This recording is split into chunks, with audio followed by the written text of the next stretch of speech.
Hi, I'm Elliot, and I'm a student reporter for the National World War II Museum's Electronic Field Trip on the Holocaust.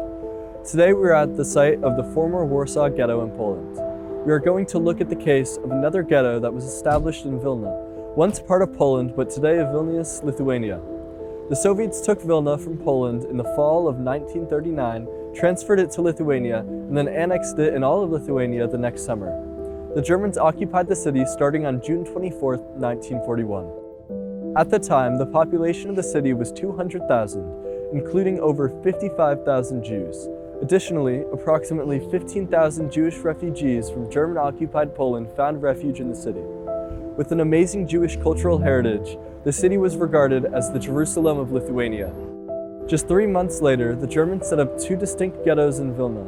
Jews whom the Nazis thought were incapable of labor were placed in Ghetto Number 2, and only a month later, in October 1941, German mobile murder squads and Lithuanian auxiliaries killed them in the Ponary forest. Those Jews who could work were concentrated in Ghetto Number 1 and utilized in labor camps outside of the city. Periodically, some were removed and put to death in the Ponary forest as well. Others, especially the elderly, children, and the ill, were transported to the Sobibor extermination camp and killed there. But Jews also organized, resisted, survived, and bore witness to the Holocaust, both in Vilna and throughout Europe. Their resistance to the Nazis and collaborators took on many forms. About 30,000 Jews managed to escape from ghettos and labor camps and formed resistance groups. Of these resistance fighters, commonly referred to as partisans, roughly 10% of them were women. In the Vilna Ghetto, a resistance group called the United Partisan Organization came together in January 1942. One of the key figures in the UPO, the Zionist poet Abba Kovner, called for a spirit of defiance against the murderous aims of the Nazis and those who collaborated with them. Kovner demanded in a famous statement, "Let us not be led like sheep to slaughter." One of the many Jewish young people from Vilna who heeded Kovner was Rachel Margolis.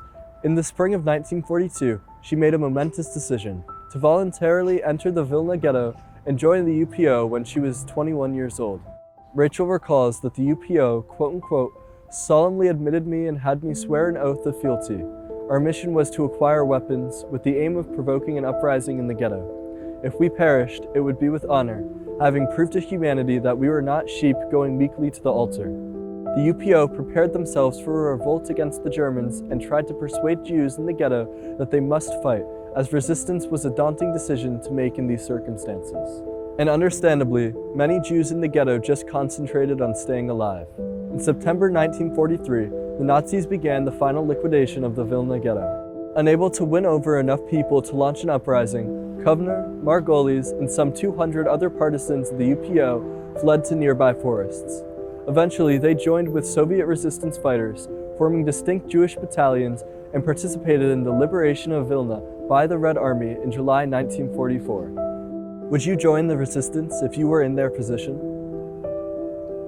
How might choosing to not join and concentrating on staying alive be considered an act of resistance? What have you had to make a tough decision, and how did you decide what you were going to do?